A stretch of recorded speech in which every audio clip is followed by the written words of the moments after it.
অন্তত রোজার মাসে ওইসব ছাই পায়েস খাওয়া ছাড়ো জাঙ্কুক। তুমি কি বুঝতে পারছো না? অদৃষ্টকে ভয় পাও। অদৃষ্টকে ভয় পাও জাঙ্কুক। সবকিছুরই একটা কারণ আছে। তুমি বড় বিজনেসম্যান হয়েছো, বড় নাম কামিয়েছো, সব ঠিক আছে, কিন্তু কেন এসব বাজে অভ্যাসে নিজের সময় নষ্ট করছো? আমি তোমার বাবা, আমি তোমার ভালোই চাই। আমি কেন খারাপ চাইবো? এই রোজার মাসে অন্তত ওইসব জিনিস থেকে দূরে থাকো। নেশা করে বাড়ি ফিরছো, একবারও অনুতপ্ত ফিল হচ্ছে না? একদিন হয়তো এই তোমার নেশা তোমাকে শেষ করে দেবে। তুমি এমন একটা খারাপ কাজের সঙ্গে যুক্ত হয়ে পড়বে যে তুমি নিজেকে আর মাফ করতে পারবে না। এমনি এমনি ওইসব জিনিস আমার কোরআনে হারাম লেখা নেই, কারণ আছে, তাই তো? একটু ভালো করে অদৃষ্টের শরণাপন্ন হও। এই রোজার মাসে অন্তত ওইসব জিনিস থেকে দূরে থাকো। আমার সাথে সেহরি করো, ইফতার করো, দোয়া পড়ো, দুরুদ পড়ো। আমার সাথে চলো মসজিদে, সবাই আছে ওখানে, ভালো লাগবে। দেখো, আল্লাহর শরণাপন্ন হলে সবাই ভালো হয়ে যায়। তোমার মধ্যে সব গুণ ভালো, শুধুমাত্র তোমার এই অভ্যাস আমার কাছে খারাপ লাগে। তোমার এই স্বেচ্ছাচারিতা, যেটা কিন্তু অনেক খারাপ জিনিস। জানকো, এখনো সময় আছে, নিজেকে শুধরে নাও। কোনো একদিন খারাপ কাজ করে ফেলবে, আর সেই দিনের পর থেকে আল্লাহর কাছে ৭ গুণ মাপ চেয়েও ফিরে আসতে পারবে না। এখনো সময় আছে। নিজেকে প্রস্তুত করো, নিজেকে তৈরি করো। তুমি আল্লাহর বান্দা, সেটা তুমি ভুলে যেও না। আমাদের প্রত্যেকের নিজস্ব কোনো কর্তব্য দায়িত্ব আছে, যার কারণে আল্লাহ আমাদেরকে এখানে পাঠিয়েছেন। ভালো থাকাটা বিলাসিতা না, ভালো অভ্যাসে রাখা নিজেকে, সেটাই একমাত্র আমাদের জীবনের চাবিকাঠি হওয়া উচিত। তোমাকে আমি অনেকবার বলেছি। আব্বু, এইসব জ্ঞান শুনতে এখন আমার ভাল লাগছে না। আমি এমনিতেও টায়ার্ড ফিল করছি। একটু নেশাই করি, একটু মাতাল হয়, তাতে কি হয়েছে? বয়সের সাথে সাথে ঠিক আল্লাহর শরণাপন্ন হয়ে যাব। এখন তো আমার যথেষ্ট বয়স আছে। আমি একটু মজামস্তি করে নিলে তোমার কি প্রবলেম হচ্ছে? এমনিতেও তো বয়স যখন বাড়বে তখন তো আমাকে আল্লাহর শরণাপন্ন হতেই হবে। তার আগে থেকে নিজের জীবনটাকে একটু উপভোগ করে নি। তুমি কেন এরকম ব্যাকডেটেড কথাবার্তা বলো আব্বু? তোমার বয়সে আমি ঠিক আল্লাহর শরণাপন্ন হব, তার আগে অন্তত আমার জীবনটাকে আমার মতো উপভোগ করতে দাও। আমি চাই না সবার মতো নিজের জীবনটাকে স্পয়েল করতে। নিজের ইচ্ছার প্রাধান্য দেবো না? নিজেরও তো ইচ্ছা হয় এসব করতে। তোমাকে কে বলেছে বয়স বাড়লে আল্লাহর শরণাপন্ন হতে হয়? ভক্তি, শ্রদ্ধা, একাগ্রতাতে আবার বয়স লাগে নাকি? তোমার থেকে ছোট বাচ্চারাও কিন্তু মসজিদে যায়। এই মাস পাপ মোচনের মাস। সমস্ত পাপ আল্লাহ ক্ষমা করে দেন। এখনো সময় আছে জাঙ্কুক, তুমি ঠিক হয়ে যাও। আমি চাই না তোমাকে কঠিন পরিস্থিতির মধ্যে দিয়ে দেখতে যেতে। সবাইকে যে দাম দিতে হয়, ওনার পরীক্ষা ভীষণ কঠিন। শোন না সুগা, বলছিলাম বাড়ি যাবো বা পাবে যাবো, অনেকদিন চাই না, অনেকদিন ভালো মতো ট্রেন করি না। তাই তোর যদি সময় হয় একটু বলিস, তাহলে আমরা একসাথে যেতাম আর কি। আর যদি না সময় হয় সেটাও বলে দিস, বুঝছিস? তুই কি রোজা রাখিস নি জাঙ্কু? এটা তো রোজার মাস। আমি তো আমার ফ্যামিলির সঙ্গে ইফতারি করব। আমার খুব একটা যাওয়ার ইচ্ছা নেই। তুই পারলে একাই যা। অ্যাকচুয়ালি আমি আমার ফ্যামিলির সাথে ইফতার করতেও চাই। তুই শুধরে যা ভাই। আবার কবে? অন্তত এই মাসটা একটু তওবা তো করা যেতেই পারে।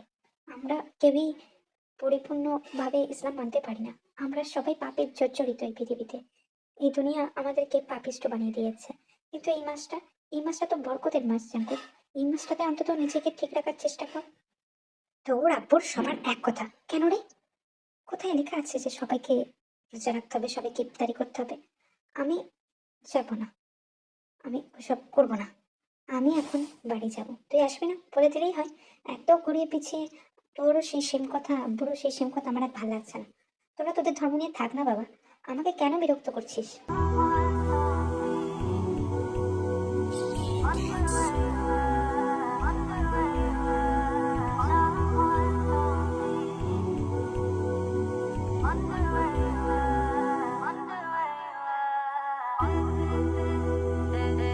রব, আপনি ছাড়া আমার কোথাও জায়গা নেই যাওয়ার।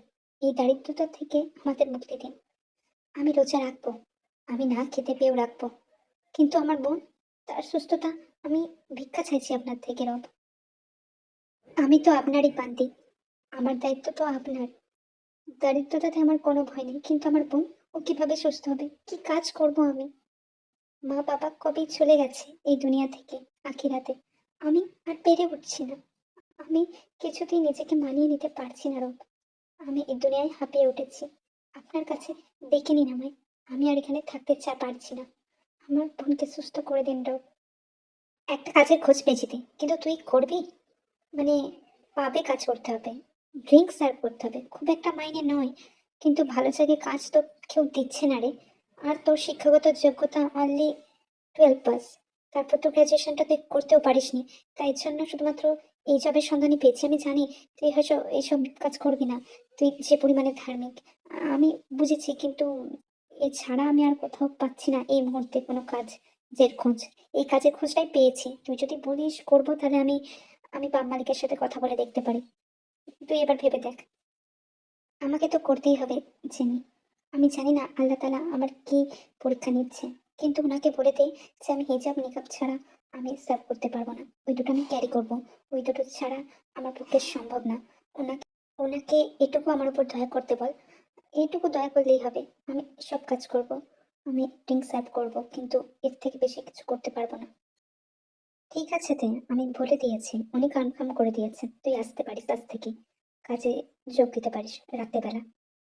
তোর তো টাইমটা জানা আছে, মানে ওই রাত 8টা থেকে 10টা অবধি পাব খোলা থাকবে, সেই সময়টা তোকে ওখানেই থাকতে হবে। আমি তাহলে কল রাখছি, আর তুই সময় মতো চলে আসিস কেমন? আমি তো থাকবোই, চিন্তা করিস না। পাবে এখন হিজাব পালি নিকাব পালিরাও এসে কাজ করছে। এতই যখন ধর্ম পালানোর সব, তাহলে এখানে এসেছে কেন? আমাদের থেকে তো এরা বড় শয়তান, ধর্মের দোহাই দিয়ে এসব কালো জায়গায় এসে সততা ফলাতে চায়। নিজের ধর্মকে কিভাবে রিপ্রেজেন্ট করছে, মানে ভাবা যায় আমার ভাইয়ার মতো, বাবার মতো, সুগার মতো কিছু পাবলিক সব জায়গাতেই থাকবে। এদিকে পাপ ঢাকতে গিয়ে যে কতটা পাপ করে ফেলছে সেটাও তারা জানে না। আরে আমরা তো খোলা ময়দানে পাপ করি, এরকম তো করি না।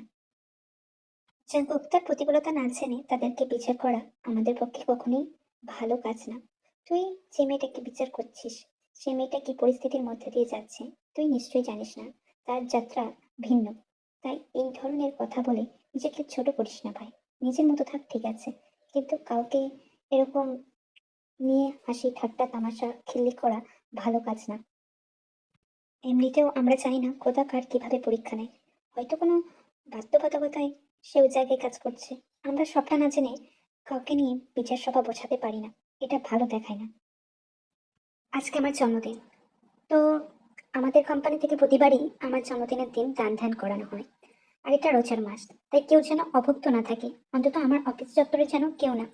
আর পাব একটা বুক করেছি আমি অলরেডি, তোমরা সেখানে গিয়ে নিজেদের মতো এনজয় করতে পারো। যারা চাও অবশ্যই তারা এনজয় করতে পারো। আর তোমাদের প্রমোশন এই মাসে বাড়িয়ে দেব, আমার খুশির দিনে কেন নয়। আমি তোমরা আজকে ইচ্ছে মতো খরচ করো, বিল আমি পে করবো। আর এই পাব আমার সব থেকে পছন্দের পাব। এই পাবে যারাই যাবে তারা বুঝে যাবে যে কত সুন্দর এই পাবটা। আপাতত সবাইকে এখানেই পাই, কেক কাটিং সমস্ত কিছু এই পাবেই হবে। চিন্তা করো না, তোমরা যা খাওয়া ইচ্ছে মতো খেতে পারো, সব পে আমি করবো। Everyone, bye then, thank you for.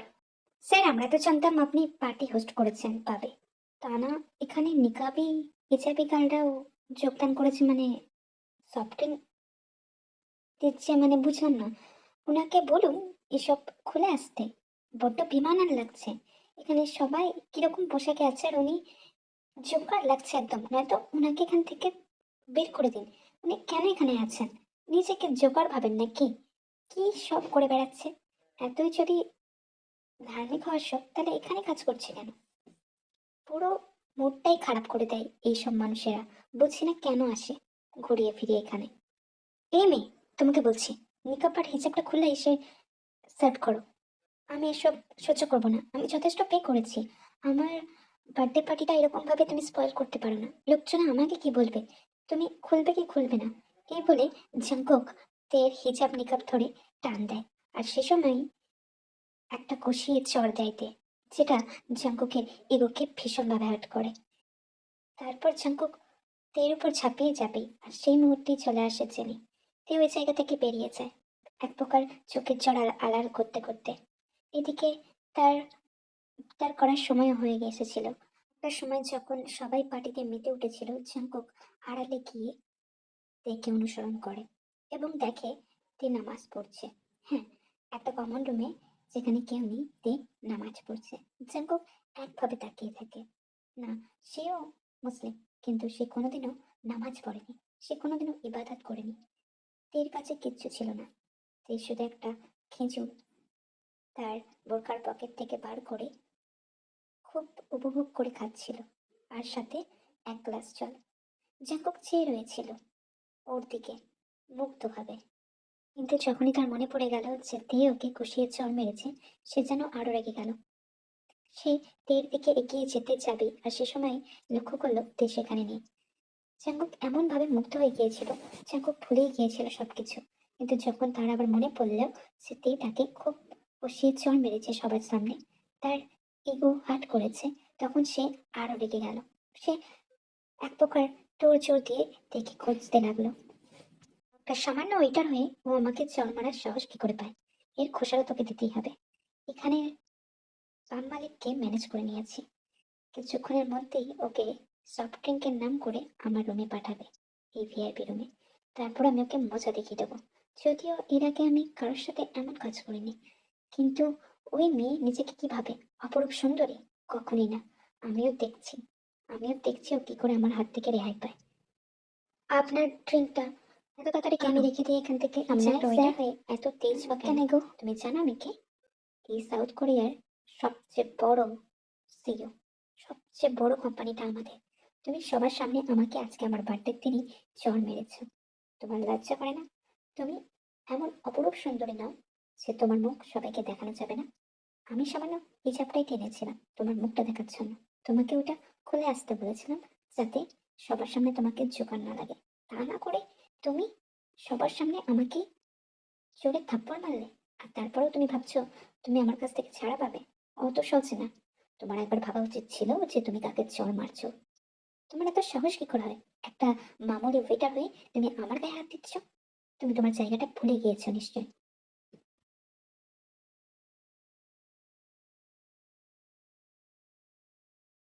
আপনি বা কেমন পুরুষ? কোনো নারীর পর্দা টানতে আপনার লজ্জা করে না? আমি আমার মুখ একমাত্র আমার উঠবে হাজবেন্ডের সামনে দেখাবো, আমার কাছে যারা ফ্যামিলি তাদের সামনে দেখাবো। সবাইকে কেন দেখাবো আমি? আমি হিজাব পরি, নিকাব পরি, যাই পরি, কাজ তো করে দিচ্ছিলাম। আপনার এত সাহসী বা হয় কি করে কারোর পর্দা টেনে ধরার জন্য? আমি সুন্দরী হই বা অসুন্দরী হই সেটা আপনার চোখে, আল্লাহর চোখে আমি সবসময় সুন্দর।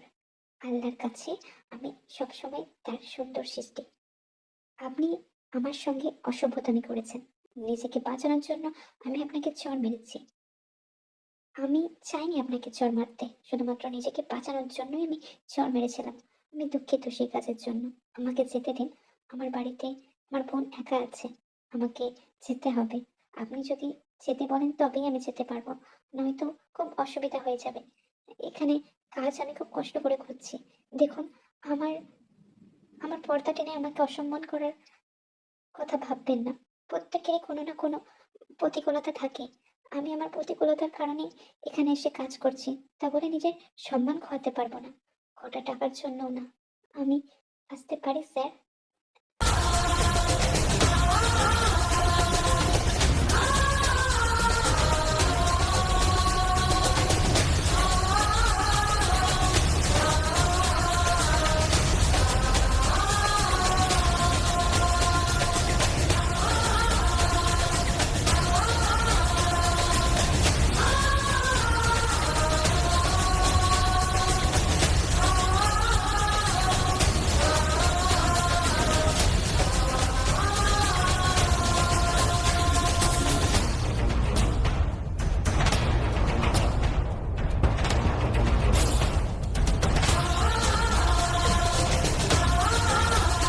জাঙ্কুক যেতে দেয় না থেকে। সে এক টানে তের সমস্ত আবরণ খুলে ফেলে দেয়। তারপর তের উপর জোর করে নিজের পুরুষত্ব খাটায়। তের সতীত্ব হরণ করে। তে ভীষণ কাঁদছিল। তে নিজেকে ভীষণ অসহায় বোধ করছিল। সারা রাত জুড়ে জাঙ্কুক তের উপর ভীষণ অত্যাচার করে। তের শরীরে দাগে ভরে গিয়েছিল, রক্ত জমাট বেঁধে গিয়েছিল প্রত্যেকটা জায়গায় জায়গায়। তের ঠোঁট দিয়ে রক্ত বেরোচ্ছিল। এবং এত কান্নাকাটি করছিস কেন? যেখানে জাঙ্কুকে টেক নেওয়ার জন্য হাজারো মেয়ে বসে থাকে, সেখানে তো তুই খুব ভাগ্যবতী যে তুই সে সুযোগ পেয়েছিস আমার সঙ্গে একটা রাত কাটিয়েছিস, এক রাতে রক্ষিতা হয়েছিস। তোর তো এতে আনন্দ পাওয়া উচিত। এই নে, টাকাও নিয়েছে, পারলে খরচ করিস নিজের মতো। তোর পারফরমেন্সে আমি সত্যি খুব আপ্লুত। যদিও সবকিছু জোর করে করতে হয়েছে, কিন্তু যদিও তুই ভীষণ ফ্রেশ ছিলি। আর আমি তো ভাবতেই পারিনি কোনো ভার্জিন মেয়েকে আমি এতটা ব্যাডলি পানিশ করব। যাই হোক, তোর কারণেই তুই এই পানিশমেন্টটা ডিজার্ভ করিস। আপনার টাকা আমার লাগবে না। এই নোংরা টাকা আপনি আপনার কাছেই রাখুন। আপনাকে একটা চড়ই মেরেছিলাম, তার জন্য সরিও বলেছিলাম। আমি দুঃখিতও ছিলাম আমার কাজকর্মে। কিন্তু আপনি এটা কি করলেন? শাস্তি দেওয়ার জন্য রব আছে, আপনি এরকম শাস্তি দিলেন। কারো জীবনে বেঁচে থাকার কারণটুকু ছিনিয়ে নিলেন। একদিন আপনি ভীষণভাবে রিগ্রেট করবেন। আরে যা যা, তোর মতো 2 টাকার আল্লাহর বান্দি অভিশাপে আর যাই হোক আমার কিছু হবে না। এখান থেকে বেরিয়ে যা তো এখন। টাকাগুলো নিয়ে উঠে যা, আমার মুড স্পয়েল করিস না। আর এই বিছানায় শোয়ার অধিকার তোর নেই। এক রাতে রক্ষিত হয়ে যতটুকু আনন্দ এনজয় করার ছিল আমি করে নিয়েছি। এখন তুই আমার কাছে একটা ইউজলেস প্যাকেট ছাড়া আর কিছুই নয়।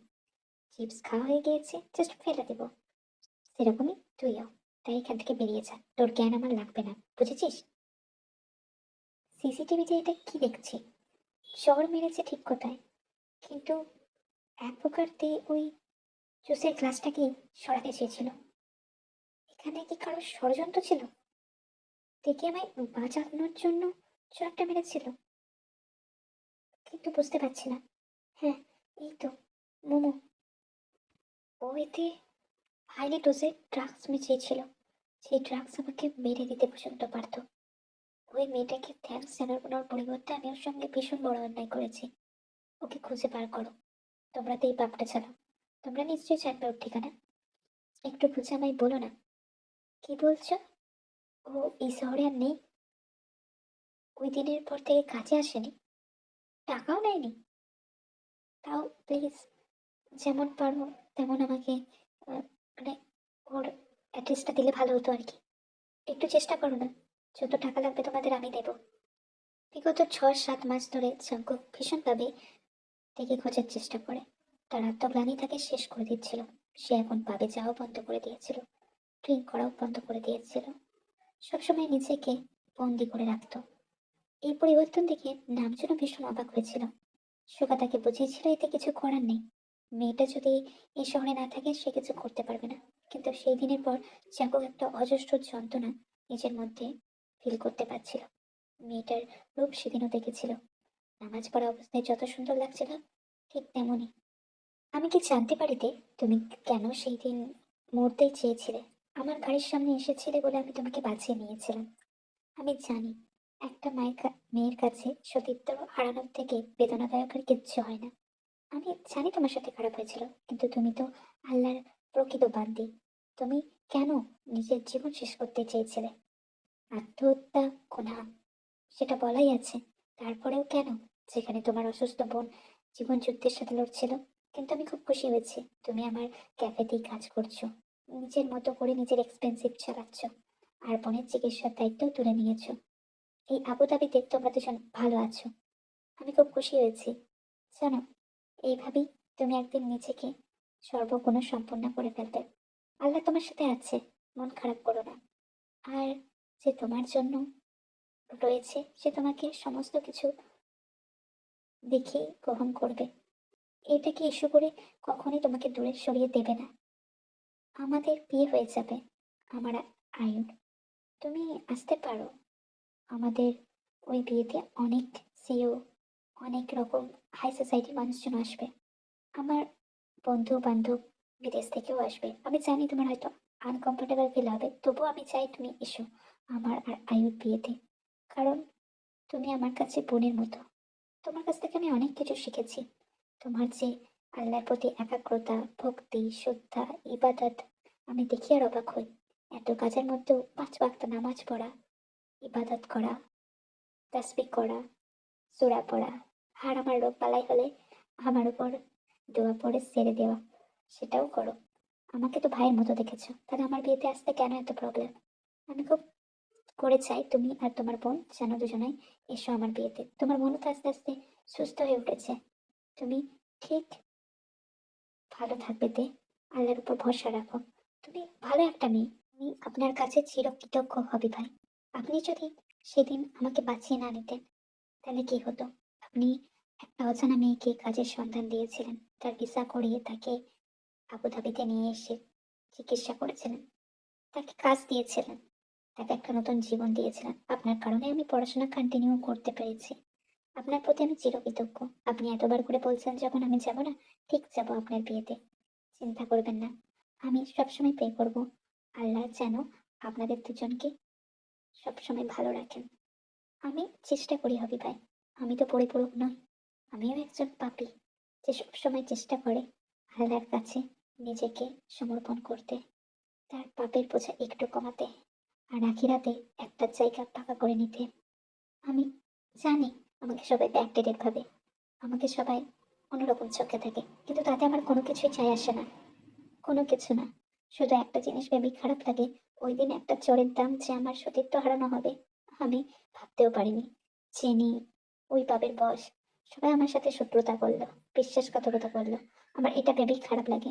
মানুষের মধ্যে আজ মানুষত্ব নেই, কিন্তু তারই মধ্যে আমি আপনাকে খুঁজে পেয়েছিলাম। এটা আমার পরম সৌভাগ্যের। তার জন্য আমি আল্লাহর কাছে লাখো লাখো বার শুকরিয়া আদায় করি আপনার মতো একটা ভাইয়া পেয়ে।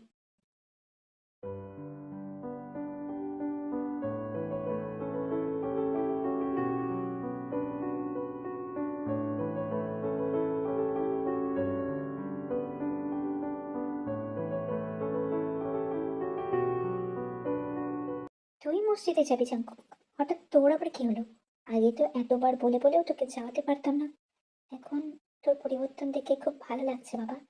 তুই রোজা রাখার চেষ্টা করছিস, তারপর অন্য মাসে তার সাথে সাথে প্রে করছিস, মসজিদে যাচ্ছিস, নেশা ভাঙ ছেড়ে দিয়েছিস। আমি ভীষণ খুশি। আমি জানি না কি কারণে তোর পরিবর্তন হয়েছে বা কি কারণে তুই কষ্টে আছিস, কিন্তু সব কষ্ট একদিন আল্লাহ দূর করে দিবে, তোর সহায় হবে। পাপ অনেক মানুষই করে, কিন্তু তওবা করে যদি আল্লাহর কাছে ফিরে যায় আর সেই পাপ দ্বিতীয়বার না করিস, তাহলে আল্লাহ তোকে গ্রহণ করবে। আল্লাহ একমাত্র যে আমাদের ভুল জেনেও, পাপ করা জেনেও আমাদেরকে গ্রহণ করে। তার তার দয়া অপরিসীম। আর তুই যদি শ্রদ্ধা দিয়ে, ভক্তি ভরে তাকে ডাকিস, সে সাড়া দিবি। কিন্তু বাবা, সবকিছু কর, কিন্তু নিজেকে এরকম উদাসীন বানিয়ে ফেলিস না। আমি আর নামচন চাই তোর বিয়ে দিতে। তুই কি বিয়ে করবি না? অনেকদিন তো হয়ে গেল। নামচনও বলছে তুই নাকি জানিয়ে দিয়েছিস তুই বিয়ে করবি না। কিন্তু আমাদের যে চিরকালের শখ বাবা, তোকে একটা ভালো মেয়ের সাথে বিয়ে দিয়ে রেখে যেতে পারলেই তবে আমরা বাঁচি। কিন্তু তুই বলছিস বিয়ে করবি না। তোর বাবা এখন তোর উপর ভীষণ খুশি, তিনিও চান তুই একটা ভালো পার্টনার ডিজার্ভ কর। কিন্তু তুই কেন না করে দিচ্ছিস বারবার? কেন আমাদের কথা শুনছিস না? মা, আমি একজনকে পছন্দ করি আর তাকেই বিয়ে করতে চাই। সে মেয়েকে আমি খুঁজে পাইনি মা, খুঁজে পেলে আমি তোমাদের সামনে নিয়ে আসবো। শুধু তাকেই বিয়ে করব। আর সে যদি না করে দেয় তাহলে আমি সারা জীবনেও বিয়ে করবো না মা। আমি জানিয়ে দিলাম, আমার পরিবর্তন তারই কারণে। হয়তো তাকেই সামনে রেখে আল্লাহ আমাকে বুঝিয়ে দিয়েছেন। আমাকে বাবা বলেছিল যে একটা সময় ভীষণ রিগ্রেট ফিল করবি, কিন্তু তখন কিছু করার থাকবে না। আমার খুব রিগ্রেট ফিল হয় মা। আমি যেটা করেছি সেটা খুব খারাপ। এত কিছুর পর আল্লাহ আমাকে সুযোগ দিবেন আমি জানি না, কিন্তু আমি চাই ওই মেয়েটাকে একবার হলেও তোমাদের সামনে আনতে। তো সে যদি আমাকে অ্যাকসেপ্ট না করে তাহলে আমি সারা জীবনেও বিয়ে করবো না মা। এটুকুই বলার ছিল তোমাকে। আমি এখন আসি, মসজিদে যাব। إحنا معاك لو احنا بعاد أكيد راجع ولو بيني وبينه بلاد بس أدعاني في كل مكان بس أدعاني في كل مكان ومين تاني أكيد أجعل أنا دايما রবার কতদিন, কতদিন আমাকে তোমার কাছে ওকে ছেড়ে যেতে হবে? আমি ভীষণ করে চাই ওকে দেখতে। আমার এখনো মনে পড়ে ও কিভাবে একটা খিচুড়ি কত তৃপ্তি করে খাচ্ছিল, কত মন প্রাণ দিয়ে তোমায় ডাকছিল। সেই সেই ভুলটাকে আমি নষ্ট করেছি। আমি জানি আমি পাপী, কিন্তু মা বলে তুমি ক্ষমা করে দাও সবাইকে, আমাকে ক্ষমা করে দাও না, আমার ওকে চাই। একবার চোখের দেখা দেখতে চাই রব, একবার। ও যদি না চায়, তুমি যদি না চাও, আমি থাকবো না ওর সাথে, আমি থাকবো না। কিন্তু ওর কাছে একবার ক্ষমা তো চাইতে পারবো, ওর কাছে একবার মাথা নত হয়ে ভুল স্বীকার তো করতে পারবো। আমি কখনোই ভাবিনি, আমার পরিবর্তন দেখে আমি নিজেই অবাক। হয়তো সেই দিনটা আমার জীবনের সব থেকে বড় বেস্ট দিন ছিল। রবি ভাই, আপনার বিয়ে হয়ে গিয়েছে আয়ু ম্যামের সাথে। আমার মনে হয় না আর এখানে থাকাটা আমার জন্য ভালো দেখায়। আপনাদের বিয়ে হয়েছে, আপনাদের কিছু ঘনিষ্ঠ মুহূর্ত থাকতেই পারে। আমি আমার বোনকে নিয়ে শিফট হয়ে যাব, কিন্তু তার আগে আমার খুব ইচ্ছে একবার উমরাহ করার। আপনি বলেছিলেন আমার জন্মদিনে আমি কি চাই, আমি তখন বলেছিলাম যে আমি আমার উপহার পরে নিব। তো আমাকে একটা উমরাহ করার ব্যবস্থা করে দিন না। আমি জানি বড় কিছু চেয়ে ফেলেছি হয়তো, কিন্তু আর জানি না জীবনে কোনো কিছু হবে কিনা। আমার জীবন নিয়ে আর কোনো নতুন করে আশা নেই, শুধুমাত্র একবার ওখানে যাওয়ার ইচ্ছা আছে। ওই দরবারে যাওয়ার তো সবার সুযোগ, সময়, টাকা পয়সা হয় না। আর আল্লাহ ডাকলেই একমাত্র ওখানে যাওয়া সম্ভব। আমি যেতে চাই হবি ভাইয়া, আমি যেতে চাই। জায়গাটা যেন আমায় ডাকছে, আমার আমায় ভীষণভাবে ডাকছে। সিমিন সুস্থ হয়ে উঠেছে, আমি প্রতিজ্ঞাবদ্ধ হয়েছিলাম সিমিন সুস্থ হয়ে গেলে আমি মিক্কা যাব। মিক্কায় গিয়ে একবারটি আল্লাহর দরবারে দেখা করে আসবো, ডেকে আসবো, প্রার্থনা করে আসবো, জানান দিয়ে আসবো আপনার বান্দি কখনোই আপনাকে ভুলে যায়নি, কখনোই আপনাকে দূরে সরিয়ে রাখিনি। আপনার বান্দির সঙ্গে আপনি সবসময় ছিলেন। আপনার বান্দি আপনাকে সব থেকে বেশি ভালোবাসে। আপনার বান্দি আজকে এই জায়গায় আপনারই কারণে। সব কিছুর কৃতজ্ঞতা জানিয়ে একবারটি দেখা করতে যেতে চাই। আশা করি আপনি সেই সুযোগটা আমায় করে দিবেন। আমার খুব ইচ্ছা, তাই এইটুকুই বলার ছিল। আমি আসি তাহলে এখন। নামচুর, এভাবে চলতে থাকলে আমার ছেলেটাকে আমরা হারিয়ে ফেলবো। ওর শরীরের অবস্থা দেখেছো তুমি? এখন সুখাই কোম্পানি চালায়, আরো দিন রাত মসজিদে পড়ে থাকে, দিন রাত দোয়া করে। কে সে নারী যার জন্য আমার ছেলের এত পরিবর্তন? আমি সত্যি তাকে দেখতে চাই। আমি আমার ছেলেকে এরকম অসুস্থ আর দেখতে পাচ্ছি না। তুমি একটা জিনিস লক্ষ্য করেছো? ও ওর অসুস্থতাতেও আল্লাহর শরণাপন্ন হয়েই যাচ্ছে। আমরা তো জাঙ্কুককে এরকম ভাবেই চেয়েছিলাম। খুব ভালো লাগছে সবকিছু করে, কিন্তু আমার মতে মনে হয় একবার আমাদের উমরা যাওয়া উচিত। উমরা করে যদি জাঙ্কুকের মনের ইচ্ছে পূরণ হয়ে যায়, তাহলে তো খুব ভালো হবে। ছেলেটা অনেকদিন থেকে কষ্টে আছে, আমি আর মেনে নিতে পারছি না। ও অনেক কষ্ট করে আছে। তুমি দেখেছো ওর হালটা? এই অবস্থাতেও ও নামাজ পড়ছে। আমার সত্যি খুব ভালো লাগছে। সেই সৌভাগ্যবতীকে আমি জড়িয়ে অনেক অনেক আদর করব আমার ছেলেকে এত সুন্দর একটা জীবন উপহার দেওয়ার জন্য। আমি জানি জাঙ্কুক অসুস্থ ভীষণ, কিন্তু ওই মেয়ে আমাদের ছেলেটাকে পুরাই বদলে দিয়েছে। হয়তো আল্লাহ চেয়েছিলেন, তাই এইসব হচ্ছে।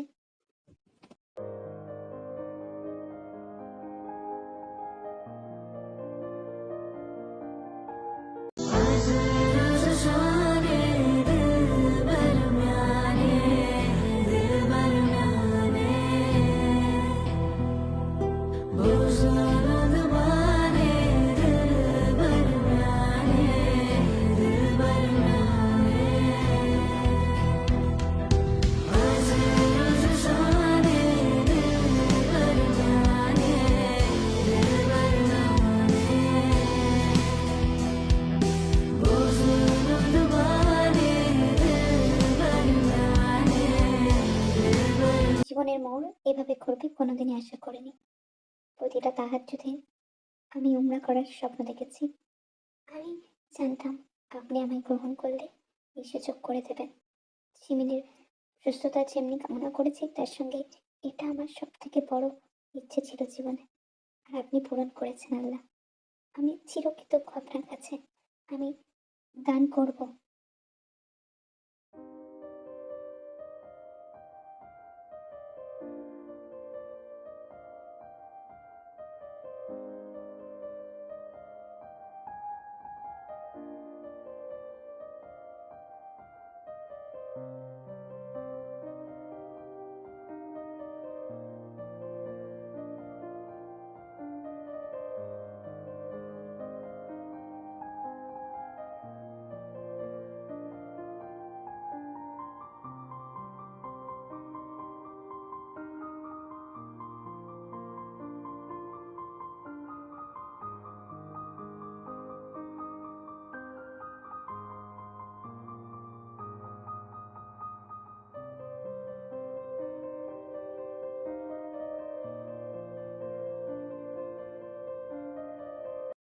তবে শেষমেশ আমাকেও আপনি আপনার দরবারে ডেকে নিলেন। অসুস্থতার মধ্যে দিয়েও এসেছি আপনার কাছে কিছু আর্জি জানাতে। এখানে মানুষ কত শত স্বপ্ন আশা নিয়ে আসে, আর আমি এসেছি সেই কথা নিয়ে, সেটা শুনলে হয়তো অনেকেই হাসবে। সেই রাতের মেয়েকে আপনি তো জানেন সব আল্লাহ। এই আকাশ, এই প্রকৃতি সাক্ষী আছে আমার ইবাদতের, আমার ইস্তেগফারের, সব কিছুর। সে যদি আমার জন্য যোগ্য হয় তাহলে তাকে ফিরিয়ে দিন। শুধুমাত্র তেহানকে চাই, শুধুমাত্র তেহানকে। যদি তেহান আমার জীবনে আসে তাহলে কথা দিচ্ছি আপনি ব্যতীত অন্য কারোর জন্য চোখের জল ফেলবো না। আর যদি তেহান আমার জন্য পারফেক্ট না হয়, আমার জন্য উপযুক্ত না হয়, বা ওর জন্য আমি উপযুক্ত না হই, তাহলেও কথা দিচ্ছি আপনি আর সে ব্যতীত অন্য কারোর জন্য চোখে জল আসবে না। তাকে ভালো রাখবেন, তাকে দেখে রাখবেন। আমার কারণে সে অনেক কষ্ট পেয়েছে। তার ধার্মিক চিন্তাভাবনা আমায় মুক্ত করে। তার আপনার প্রতি একাগ্রতা, শ্রদ্ধা, সবকিছু থেকে সবসময় মনে হতো সে উমরা ডিজার্ভ করে। আই হোপ আপনি তাকে সেই সুযোগ দেবেন, আপনি দেখে জান্নাতবাসী করবেন। এইটুকুই। ওকে চোখের দেখা তো দেখতে পেলাম না, কিন্তু আপনার কাছে আকুতি জানিয়ে গেলাম। শুনেছি সে আকুতি কখনোই ফিরিয়ে দেওয়া যায় না। আর যদি আপনি, জানি না, মিরাক্কেল কি সত্যিই ঘটাতে পারেন আপনি? সত্যি কি মিরাক্কেল ঘটে?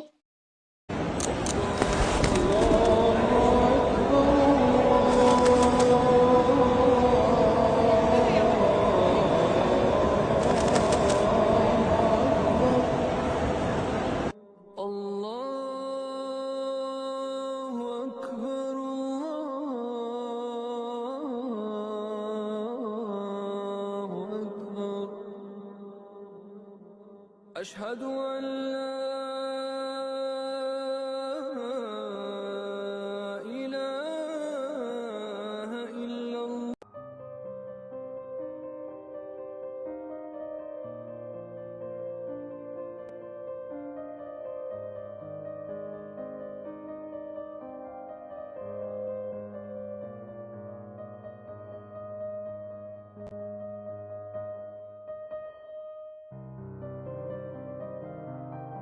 সবাইকে ইফতারের টিফিনগুলো দিয়ে দিন। আমি আসি। আমি আসি। তারপর জাঙ্কুক তের পা জড়িয়ে ধরে। জাঙ্কুক সবটা বলে। তে বুঝতে পারে জাঙ্কুকের এই দুর্দশা থেকে। জাঙ্কুকের হাত পা কাঁপছিল, সে থরথর করে কাঁপছিল।